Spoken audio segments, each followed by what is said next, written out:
From One of One Production Studios, broadcasting from NYC, you are listening to Unexpected Success with your host, Joy.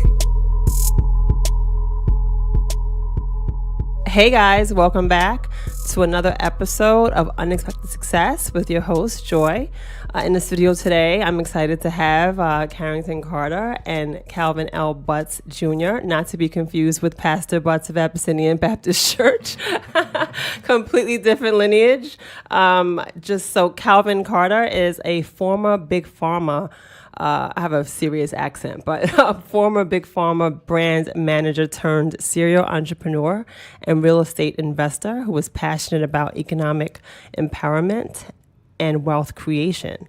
And we have Calvin L. Butts Jr., who is an advertising and media executive, also a serial entrepreneur in the areas of technology and digital media, and also sits on several boards. So I'm happy to have you guys here. Thank you. Good to be here. Glad to be here. Great. So, so we all went to Hampton, Al. Yes. And so Hampton Nation. I have to tell you, like, it's been such a wealth of, really successful entrepreneurs and business folks that have come out of our undergrad, and I just want to take some time to kind of get to know you guys. You guys are making some major moves in areas of investments and just real estate, and I just wanted to find out how you got here, right? So I guess where are you guys from? Sure. And you can go. Whoever wants to go first can rock and roll. Sure. Well, this is Carrington. I'm excited to be here. Thanks for the invitation. I was born in Germany, so a little bit of an army brat. Wow, kind of my early years. Where about? Nuremberg, Germany. Okay. We're in Nuremberg, Germany, Do you but shortly speak, after, German? no, don't speak any German. Shortly after that, my family relocated to Ohio, so I pretty much spent most of my adolescent life in Ohio, Dayton, Ohio, to be specific. Okay. Both my parents went to Hampton, so naturally wow. I gave it a look. Did you pledge? I did, yeah. Okay. Hampton. At Hampton, I pledged Alpha. Alpha, My okay, other chapter, okay. Alpha Fraternity Incorporated. Actually linked up with some of my fraternity brothers in the city last night. So It must have been fun. Yeah. It's always good times to Okay. reminisce and kind of replay some of those memories. So yeah, shout out to all my Ice Cold brothers out there. Yeah. Hampton it was a great experience. Studied chemistry in undergrad. Chemistry. Chemistry. Wow. Okay. Chemistry. That's real. Yeah. Their plan initially was to be a physician. But I've always been passionate about business, about building wealth, and about investing. So why a physician? Honestly, I like helping people, but being a physician is financially rewarding. Of course. So it's the whole what do you want to be when you grow up, a doctor or a lawyer kind of thing? Yeah, one of those. And then Right. it was kind of funny. So my mother actually discouraged me from going into business. And more so just because she didn't really understand all that encompasses business. You think business, economics, it really makes the world go round. Right. And there's so many disciplines within business. You got your marketing, you got your finance, you got your HR, you got IT. There's so much in business, but she just didn't really know a lot about business. But Right. my path still took me to the business world, so I was going to get my MBA in a year and then go to medical school, but I went to the University of Pittsburgh, got my MBA, fell in love with business. And there are a lot of companies looking at me because I had a chemistry background, and in the MBA. I mean, that's such an interesting combination. Yeah. Do you have siblings? I do. I'm a Okay. middle child. Okay. Middle child. Are you crazy?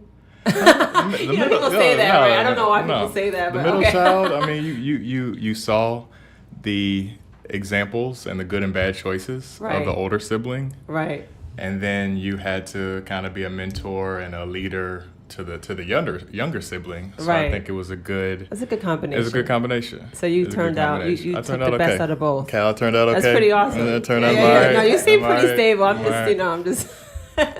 That's I'm great. all right. That's great. Yeah. Okay, and are you still close to your siblings? Are they still in Ohio? Or are they? One is in Ohio, one's in grad school at IU, Indiana Okay. University, working on his PhD in education policy. Wow. So the Yeah. Carter and what's the Boys, all boys. All boys. All So boys. the Carter boys All about boys. it. Yeah, yeah. Okay, We your trying to do our parents thing. must be really proud. Yeah. That's Yeah. awesome. That's awesome. Yeah. Okay, Yeah. and Calvin, let's shift to you. What's your background? Because I know we have to get a lot to kind of delve into once we get into what you guys have accomplished. Sure. Let's just dig into where you're from. So Thanks for having me. I'm originally from Savannah, Georgia, with some ties back to Sparta, Georgia, and I believe you and I share some background there. Yeah, for sure. Our dads are from Sparta, which is just crazy because the town has one stoplight, right? Absolutely, yep. So born and raised in Savannah, went to Hampton. Had a chance to have a phenomenal experience at Hampton. Met my wife, met a lot of my, continue to be our best friends and now business partners and even some of our investors.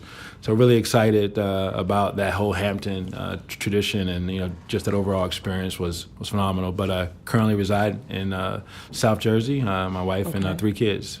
That's awesome. And 3 kids, so gender makeup? So I have 2 older girls, they're 9 and 8, Carmen and Kaylin, and then I have my son, who is Calvin Buster III. Oh, awesome. And so you're from Savannah. How was your childhood?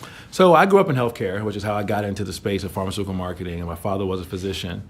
So I spent a lot of time watching him interact with the pharmaceutical reps and interact with the drug companies, and I really was jealous because they had a lot of his time and attention, and so I was curious about the industry and the space, and I ended up, speaking with one of the pharmaceutical reps when I was in his office one day, and he was telling me kind of a day in the life, and I was like, that sounds pretty good. So how old were you? So you were curious? You were a curious child. About 8th, 9th grade when I was trying to figure out, I gotta go to school, everybody's talking about college, and then, what am I gonna major in? And of course, doctor's son, everybody wants you to go to med school and be a doctor. And I was fighting it, just because I wanted to, be in business and, had some other mentors and some folks that were kind of guiding me in different directions. And my father agreed that, my personality would be more suited for business marketing and management. And sales. I mean, that's huge, right? So, I mean, what would you consider yourself to be persuasive and just in terms of sales and being able to, because obviously sales, right? Like, so I can say that I'm not good in sales. Never have been. When I was practicing law, my boss was like, hey, bring in some clients. I'm like, I'm not selling, right? So you're clearly good in sales, right? You have to be good in sales to be good in big pharma. Yeah, I mean, sales is interesting. I mean, a lot of sales is obviously, knowing the background, knowing the knowledge, and being able to articulate and communicate, a brand proposition, but also it's about relationships. And that's probably where my strengths lies.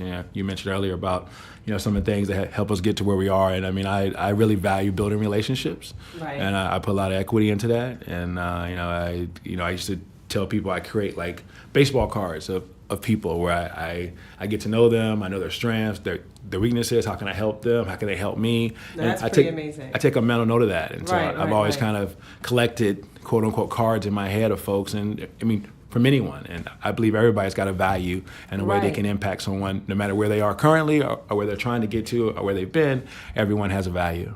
Right. I mean, I think that's huge, right? So that's one of your natural skills, memory, right? Being able to make associations, maintaining relationships, that's huge. Okay, so I know the two of you are in business together, yes, in some capacity. I guess, how did that come about? And either one of you obviously can speak on that. Sure. Did you guys meet in Pharma? Is that how you? Well, you guys met in Hampton. No, we actually didn't know each other at Hampton. Okay. Cal's class of 02, I'm class of 05. So we were there at the same time, but just never ran in the same circles. You feel so old. I think I was actually there at the same time as you, Calvin, but you and I were not there at the same time. No, I was like out of law school, I think, by the time you. Sheesh. Whew. I need a drink. No. Okay, so. Yeah, so how we linked up, so I was working in pharmaceutical marketing at the time at Bristol Myers Squibb. Calvin's working in pharmaceutical marketing. Through Carl. Through Carl Abbott, yeah. Right, through Carl Abbott, right. Pharmaceutical guy. Right, okay. Yep. So after business school, went to the University of Pittsburgh. I started my corporate career summer 2008. Fall of 2008, the economy started going down. Topsy-turvy, yeah. And then 2009, full-blown recession. So I was making good money, working in corporate America. So I saw a lot of friends, a lot of family members lose their jobs. People couldn't get jobs. It was rough out there. And then every single year at my company, usually around fourth quarter, November, December, there was a round of layoffs.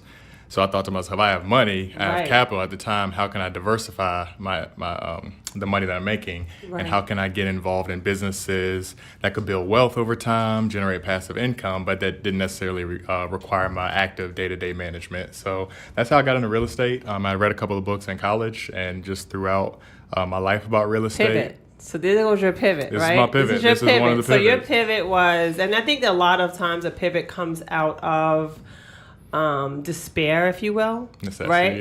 yeah. Well, I like the word despair Yeah, just because yeah. it just gives like a, you know, kind of like you're in search of something, right? Yeah. And so walk us through that pivot and how you kind of made it out of this kind of like what you could have been a dark place, right? And you made it into like an opportunity. Yeah. So again, started McKinley Carter Enterprises. So that was the first company I started in 2009. Didn't buy my first rental property until 2012, and honestly, it was fear. It was fear. The economy was still in shambles. Even though there were great deals to be had in real estate, it took me about 3 years to buy my first property. 3 years. About 3 years. Okay. About 3 years. So 2012, I bought the first property, and again, a lot of it was despair out of necessity. I didn't know what my corporate career, what would happen because of the impact of the economy. I guess question. Did you know at that point what you were really good at? I mean, I guess you had the MBA, so you knew that you could figure out the business of real estate, right? Yeah. And you read a few books. I mean, so the confidence, right, that it takes to then completely go into that direction. I mean, how did you feel during that time? I mean, confidence, overcoming fear, and not letting that hold you back. Surrounding yourself with the right people in your circle that motivate you and push you to do great things. And I would say one of my other strengths is taking the long-term view. Like some people are thinking, you know, how do I get through this week, this month, this year? I'm 5, 10, 20 years into the future. So you're a visionary. I'm a visionary, yeah. Okay. Yeah. I should have added that to your intro. I'm a visionary, yeah. I'm a visionary. Okay. So I developed a business plan in 2009 just to kind of set the framework to what I wanted McKinley Carter Enterprises to turn into.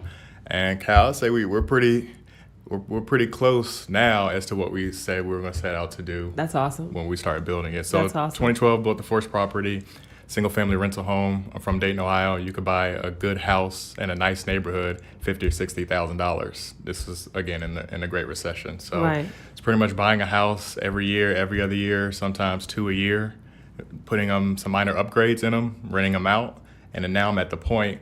Now we're probably in the 8th or 9th inning of the real estate cycle, so I'm actually selling. That's awesome. So I sold That's a single family rental last year, sold another one last week, getting ready to list another one. So as to how Calvin and I got connected, so I started with single family rentals and then jumped into the vacation rental space. Right. Okay. So before we jump into vacation rentals, Calvin, do you want to share, I guess? Yeah, I mean, I think where he was going with the story is that, you know, when we were both involved in a young alumni association at Hampton called HUYAC that we had founded and kind of co-founded with some other individuals. You know, I'm fascinated that you guys kept remain involved with Hampton. I have to just say that I have failed, right?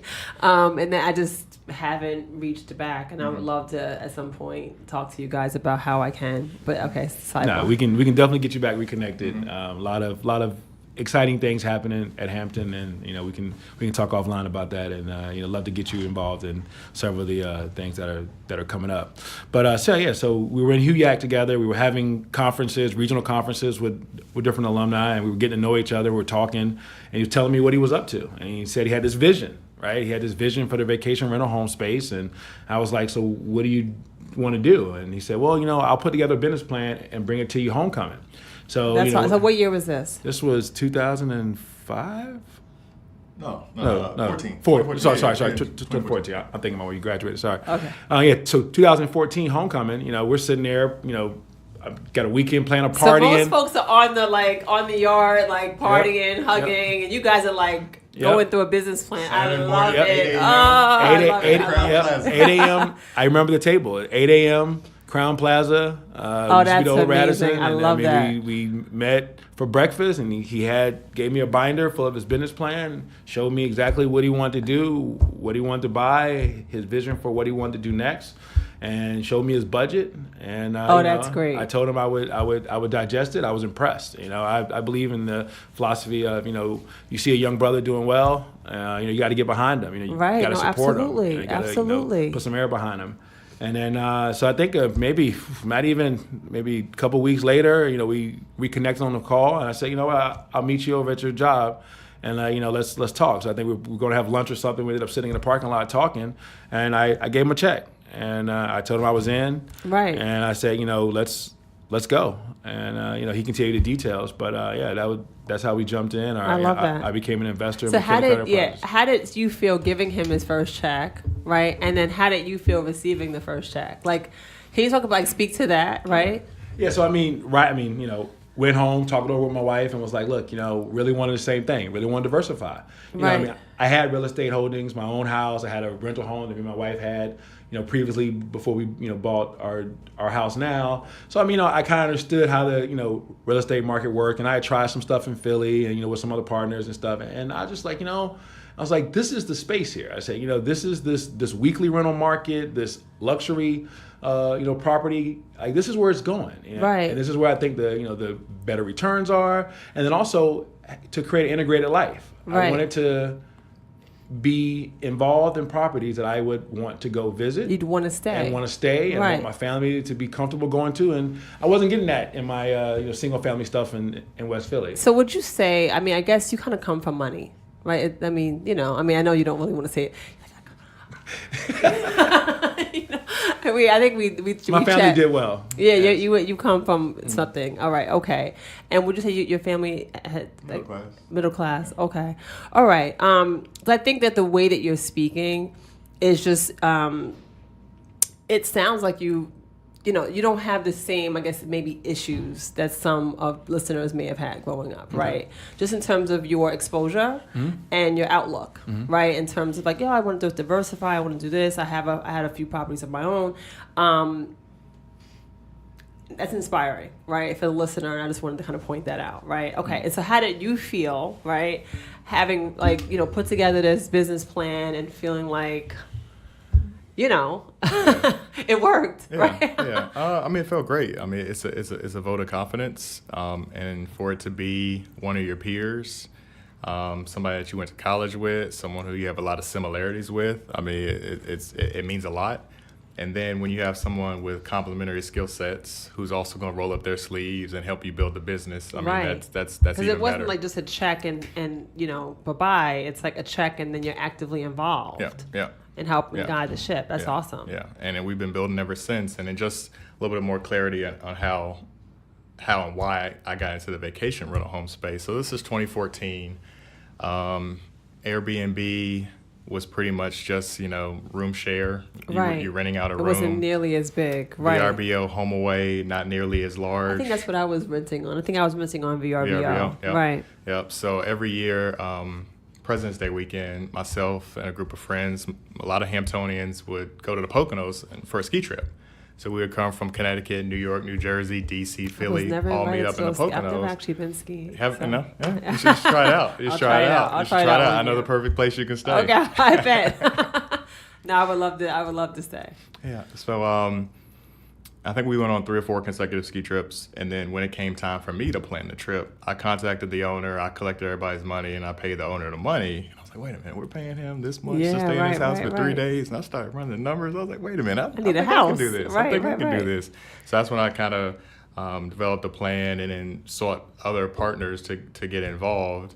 And Calvin was one of the early ones who jumped on board, one of the early, and we have another, Jeremiah Myers, also went to Hampton, class of 2007 or 8. Sorry, don't kill me, Jeremiah. Okay. But Jeremiah has also was instrumental in helping us get the business off the ground and get everything running. So we built a house in the Poconos ground up. Holy cow. Ground up. So we initially tried to buy one. Yeah. But long story short, the builder didn't want to sell anymore, so built one from the ground up. So that was a whole different experience than either one of us had really done before.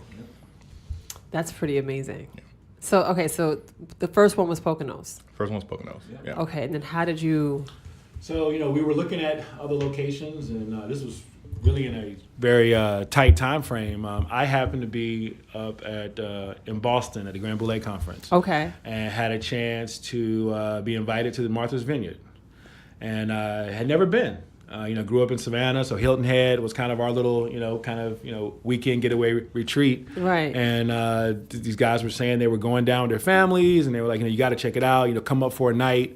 And a good pharmaceutical buddy of mine, Michael Gaines, said to me, come stay with me for a night, and we'll have dinner, we'll hang out. So I book a flight. I think my wife was probably like 9 months pregnant with my son. Right. She's like, you better come right back. Right. And I'm like, I'm only going for one night, I promise. And so I am flying out of JFK, and on my plane is the president of Morehouse.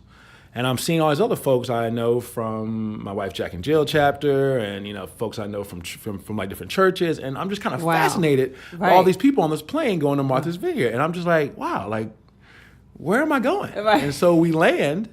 And what year was this? This is 2014. Okay. So August 2014. This is an amazing year, right? Yeah, it's August 2014. So I land on the vineyard, and Michael meets me, and he's talking to the president of Morehouse. I'm like, how do you guys know each other? And then he's talking to some other people, and we're riding up Circuit Avenue, and I'm seeing people that I know from work and from industry, and I'm just like, why haven't I been here before? What's going on here? And fell in love with the place. Went and had dinner, walked up and down Circuit Avenue, went to the Inkwell. Saw the sights. And so that night I'm sitting there and I'm kind of texting with Carrington, like, there's something going on up here that's pretty magical. So I was talking to Michael, and he's telling me how you rent your house up here, and told me kind of the price range of the houses. And I'm like, this is really good math. It is. And so I got online about like 10 o'clock that night and emailed like 5 realtors, and was like, I'm on the island. I only got a 2-hour window tomorrow before I got to get to the airport. I'm happy to meet with whoever's want to meet with me first thing in the morning.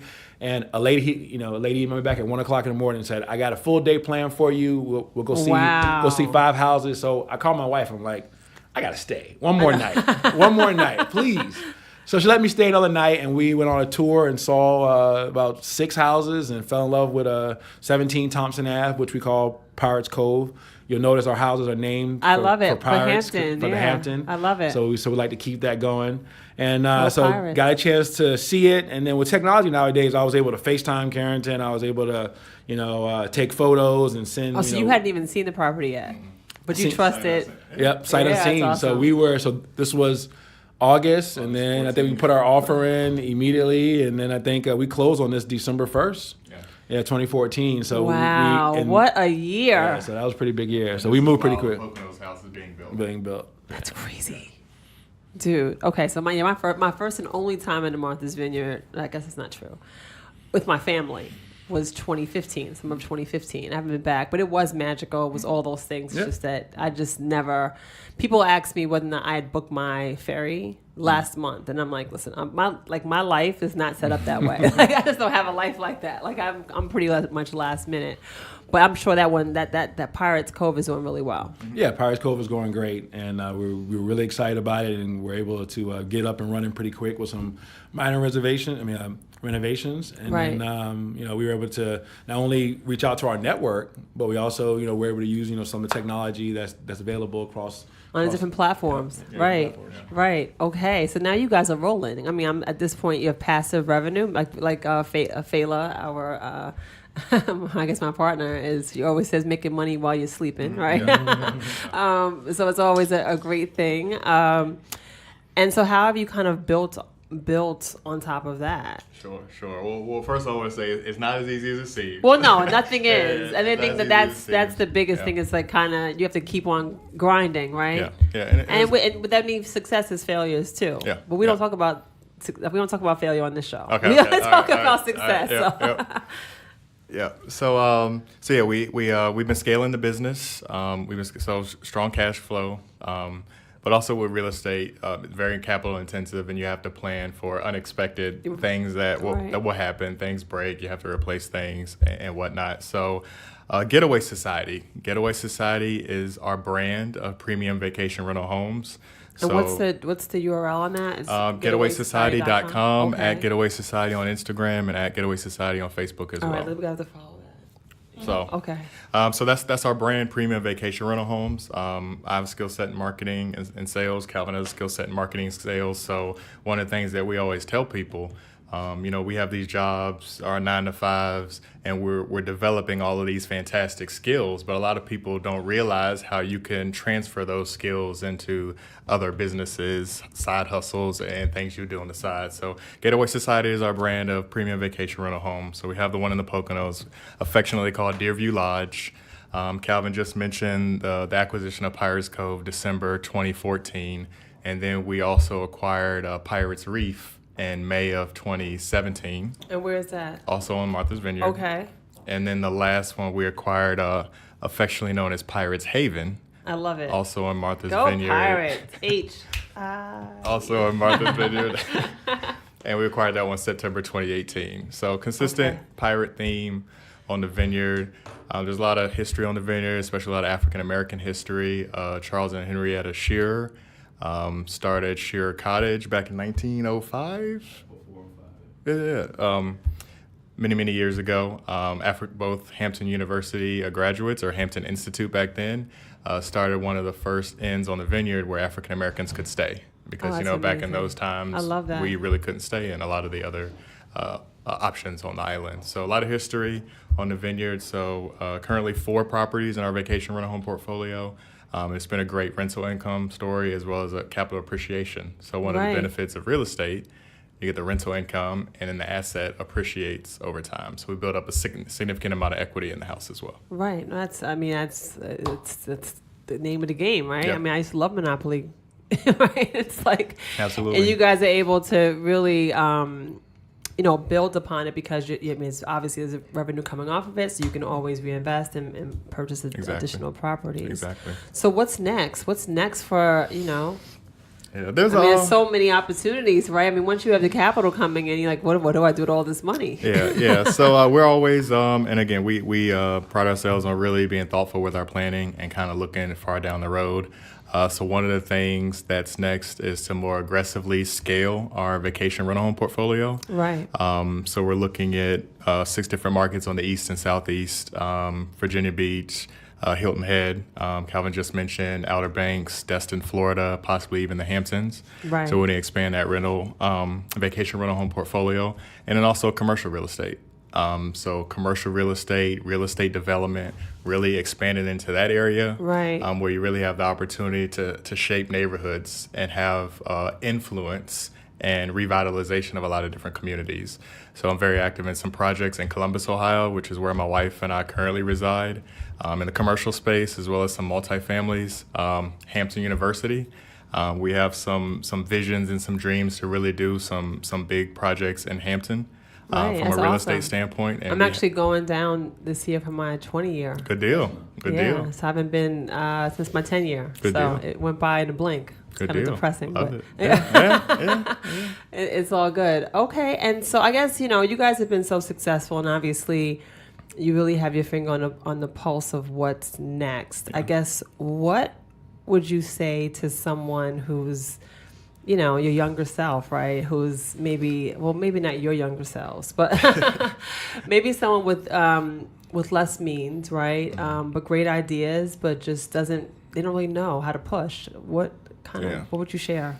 Or what do you share, right? Because you're very much involved with trying to inspire the youth. Sure. And this might be a good segue into kind of what's next for us, and then in that same spirit, how the next generation can kind of prepare.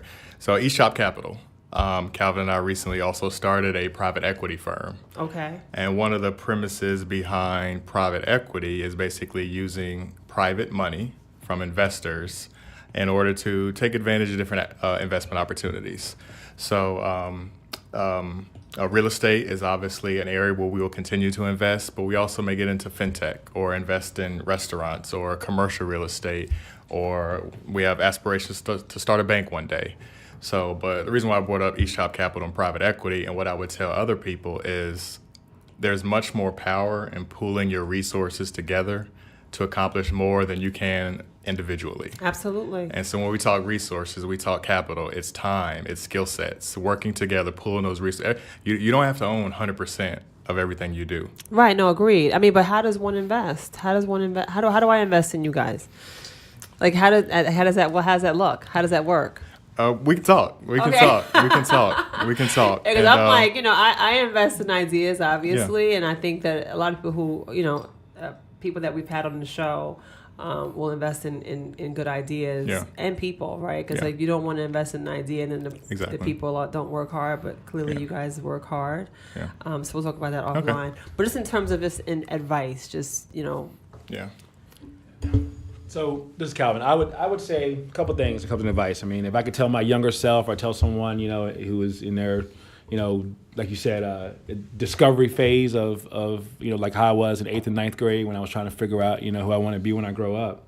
Be actionable. I mean, keep being actionable. People migrate to people who can actually do. Right. I think there's a lot of thinkers, a lot of talkers, but I think people who actually get up every morning and do, I think those become the people that folks who are looking to help or looking to support, even hire or partner with. I think it really starts with being actionable. I think one of the things Carrington and I have is a good vibe of like getting up every morning and doing what's got to be done and keeping things moving, right? So I mean, when you're doing anything, time, energy, effort, you gotta keep things moving. So I mean, be actionable. Execution. Yep, be actionable, Right. be a doer, and then we talk about successes here, but I mean, you got to learn from your pivots. You got to learn why you need to pivot, what made you pivot, and you got to try to predict when the next one's coming so that you can think a little differently and so Right. you can prepare for it. I think that's awesome advice. That's awesome advice. And I would say, I talked about vision, being a visionary, setting goals. And I think that's one thing that has contributed significantly to my success. Vision is huge. Yeah. Because, you have to know what you want. I think that, just speaking to that, the times when I was in my greatest despair was not knowing what I wanted to do next. Yeah, yeah. Like not knowing what I was good at. Yeah. Right? Yeah, yeah. That's why I always say, like, what do you think you're good at? Right? Yeah. Because I think that sometimes I would have to ask friends and family, so what am I good at? Yeah. I think, and then once you find out what you're good at, then figuring out what career might be well suited for you based on what your, Absolutely. what your transferable skills are, Yeah. right? Yeah. So I'm sorry. I Yeah, just wanted no, to say that. I Yeah. wholeheartedly agree. So set goals, and one thing that I do and I tell other people do is set unrealistic goals. And I say unrealistic because you've heard the saying, shoot for the stars, and shoot for the moon, if you miss, you can land among the stars. Yeah. It's kind of a similar concept. So if you set unrealistic goals, you may not hit it, but by pushing yourself, you're going to go so much farther than if you had a set a goal that was comfortable. No. That was comfortable. Agreed. So Agreed. let me translate that in the words that us Hamptonians will understand. Dream no small dreams. Right. Right? I mean, Right. that was one of the most inspiring things I heard as a freshman coming on Hampton's campus. Right. I mean, he said it right there in orientation. You're here to dream no small dreams. And he also talked, in other conversations about buying land and being an owner. I mean, you have to look around you. I mean, there's people who are sharing and talking, and if you're listening, you continue to inspire yourself, because there's a lot of things that Carrington and I share, whether it be on Instagram or whether it be just in articles.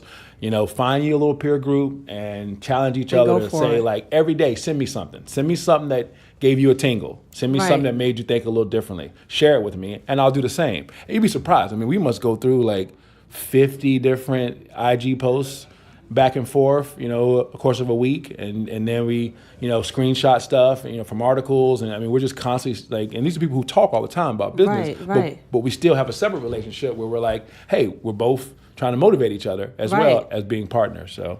No, I love that. And I love the fact that, you're surrounding yourselves around thinkers.